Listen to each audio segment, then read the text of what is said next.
Hello दोस्तों, मेरा नाम शालिनी है और आज मैं आपको अपनी ज़िंदगी की उस दास्तां से रूबरू करवाने जा रही हूँ जिसे मैं बहुत सालों तक अपने दिल में दबाए रखा था। वह दास्तां जो शुरू तो हुई थी एक नई नवेली दुल्हन की हसरतों से, लेकिन ख़त्म हुई एक ऐसी सच्चाई पर जिसने मेरी सोच, मेरा विश्वास और मेरी आत्मा सब कुछ हिला दिया। मेरी शादी बहुत धूमधाम से हुई थी। पापा ने ज़िंदगी भर की कमाई इस एक दिन के लिए जोड़ रखी थी। मानो मेरी हर ख्वाहिश को सिर आँखों पर रखा गया था और मैं बस यही सोच रही थी कि अब मेरी ज़िंदगी में एक नया मोड़ आएगा, जिसमें प्यार होगा, अपनापन होगा और वो सब कुछ जिसे मैंने फ़िल्मों में देखा सुना था। लेकिन शायद किस्मत को मेरी कहानी कुछ और ही लिखनी थी। शादी की पहली रात यानी सुहाग रात को मैंने लाल जोड़े में सज-धज कर कमरे में बैठी थी। दिल ज़ोर-ज़ोर से धड़क रहा था और मन में कई सवाल तैर रहे थे। ऐसा होगा मेरा पति, क्या वो मुझे पसंद करेगा? क्या हम एक-दूसरे को समझ पाएँगे? फिर दरवाज़ा खुला और मेरे पति कमरे में दाखिल हुए, लेकिन उनके चेहरे पर ना वो ललक थी, ना कोई मुस्कान, बस एक थकान और खामोशी थी। उन्होंने बिना कुछ कहे कपड़े बदले और मुझसे बोले, "बहुत थक गया हूँ, मुझे सोना है।"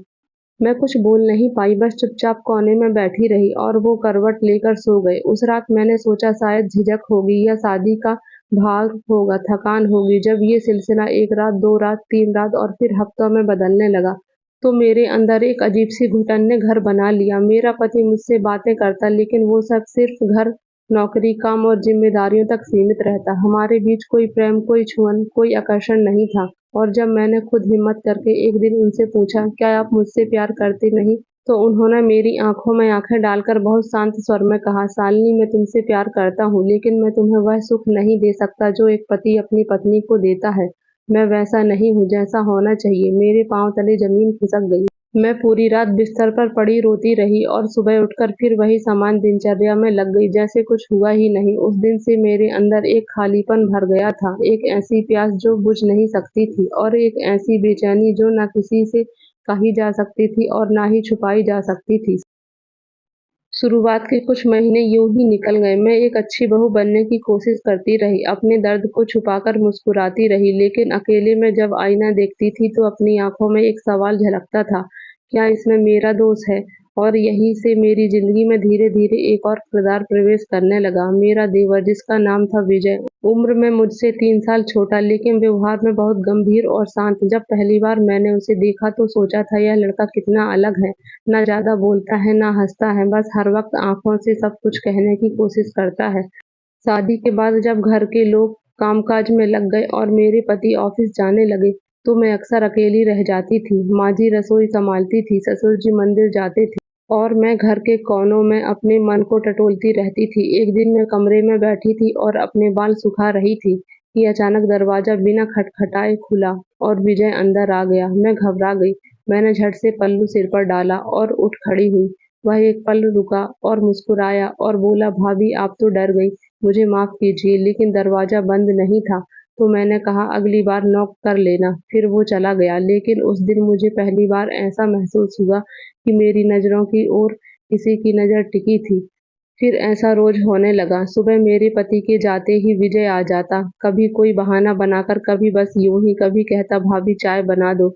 ना कभी कहता, "आज घर बहुत शांत है, मन नहीं लग रहा।" मैं उसे टालना चाहती थी, लेकिन फिर वो अकेलापन जो मुझे अंदर से सिर सिर करके खाली कर रहा था, वह विजय की मौजूदगी में कुछ देर को भर जाता था।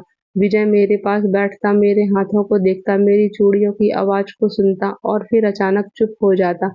मैं सोचने लगी थी कि क्या यह सिर्फ संयोग है या कुछ और, लेकिन तभी एक दिन कुछ ऐसा हुआ जिसने मेरी सोच को झंझोर कर रख दिया।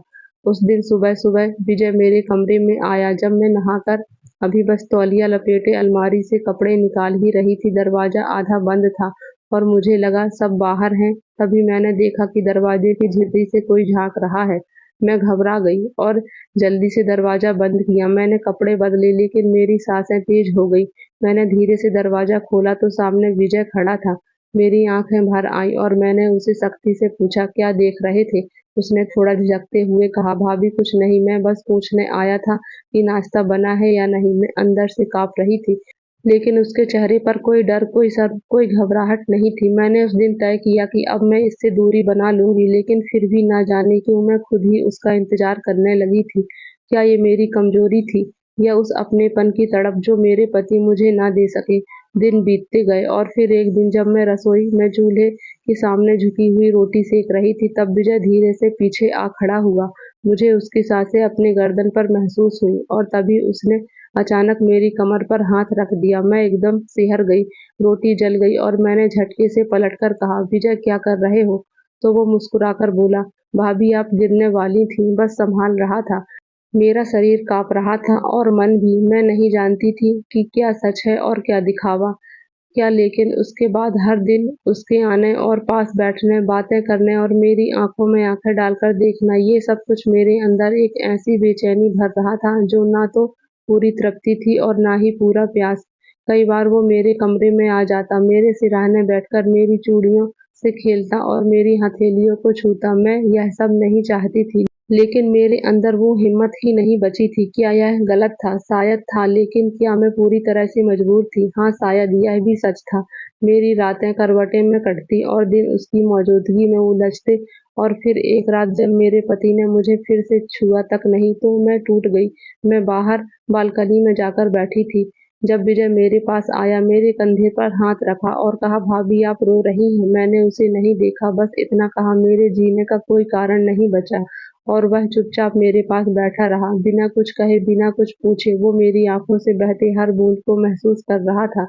उस रात के बाद मेरे और विजय के बीच सब कुछ बदल गया था। जैसे अब चुप्पियों के भी अपने मायने थे और नजरों की भाषा जुबान से भी ज्यादा असरदार हो गई थी। मैं हर सुबह शीशे में खुद को देखती और सोचती, क्या अब मैं सिर्फ बहू हूँ इस घर की, या फिर एक औरत भी जो अपनी अधूरी इच्छाओं के साथ किसी अजनबी छांव की तरह खिंच रही है। विजय की मौजूदगी मुझे चुभती नहीं थी, बल्कि सुकून देने लगी थी। मुझे उसकी नज़रों की तपिश में एक अजीब-सा सुकून मिलने लगा था, जो मैंने कभी अपने पति की आंखों में नहीं देखा था। अब वो बेझिझक मेरे पास आकर बैठ जाता, तभी मेरी चोटी को देखता, कहता, भाभी आपका जूड़ा खुल गई है, और खुद ही लगाकर ठीक करने लगता। तो कभी मेरी हथेली पकड़कर उसमें बनी मेहंदी की लकीरों को गहराई से देखने लगता, और मैं जो कभी चौंक जाती थी, अब बस चुपचाप उसे देखने लगी थी, जैसे अब खुद को रोकने की हिम्मत नहीं बची थी। एक दिन वो दोपहर को मेरे कमरे में आया, जब सब सो रहे थे और मैं बिस्तर पर लेटी थी। मेरी आंखें बंद थी, लेकिन नींद नहीं आई थी। उसने धीरे से बिस्तर की चादर हटाई और मेरे पास आकर बैठ गया। उसका चेहरा मेरी तरफ था, वो बस मेरी सांसों को सुन रहा था। मैंने आंखें खोली और बिना कुछ कहे उसकी आंखों में देखा। वो बोला, भाभी आप बहुत थक गई हैं, मैं चाहूँ तो आपके सारे दर्द ले सकता हूँ। मेरी आंखें भर आई और मैंने पहली बार उसका हाथ थाम लिया। हम दोनों बैठे रहे, बिना कुछ कहे, बिना छुए, लेकिन उस पल में जितना पास कोई आ सकता है, हम उतने पास थे। अब ये सब छुपा नहीं रह गया था। मेरे मन में अब कोई डर नहीं था, ना ही कोई शर्म, बस एक सवाल था जो हर रोज मेरी नींद से पहले मेरी पलकों पर दस्तक देता था, यह क्या पाप है या मेरी नियति? मैं अब हर बार नहाने के बाद महसूस करती थी कि दरवाजे के बाहर कोई है, और जब वह दिखता तो मैं चुप रह जाती। मैं जानबूझकर दरवाजा पूरी तरह बंद नहीं करती थी। मैं चाहती थी कि वो देखे, और शायद वो देखता भी था। एक दिन जब मैं बाल सुखा रही थी और सिर्फ तौलिया पहन शीशे के सामने खड़ी थी, तो मेरी नज़र शीशे से टकराकर दरवाजे पर पड़ी और मैं ठिठक गई। क्योंकि विजय वही था, दरवाजे की झिर्री से मुझे देख रहा था, लेकिन मुझे झटका नहीं लगा, बल्कि उस पल मेरे होठों पर एक धीमी सी मुस्कान आ गई। शायद अब मैं खुद चाहती थी कि वो मुझे देखे, मुझे महसूस करे और मेरे उस अधूरेपन को समझे जो सालों से मेरे भीतर पिघल रहा था। लेकिन मैं शादीशुदा थी और यह सब मुझे ठीक नहीं लगा, इसलिए मैंने कभी विजय और ना ही किसी के लिए अपने मन में गलत ख्याल नहीं आने दिए, और आगे भगवान की मर्जी मानकर बिना किसी इच्छा के जीवन जीने को मजबूर हो गई। तो दोस्तों, यह थी आज की कहानी। आप लोगों को कैसी लगी? यदि अच्छी लगी हो तो वीडियो को लाइक, और अर्चना स्टोरी चैनल पर नए हैं तो चैनल को सब्सक्राइब जरूर कर लें, ताकि इस तरह की मज़ेदार कहानियाँ आपको डेली सुनने को मिलती रहें। कहानी में यहाँ तक बने रहने के लिए आपका बहुत बहुत धन्यवाद। मिलते हैं ऐसी ही एक और नई कहानी में।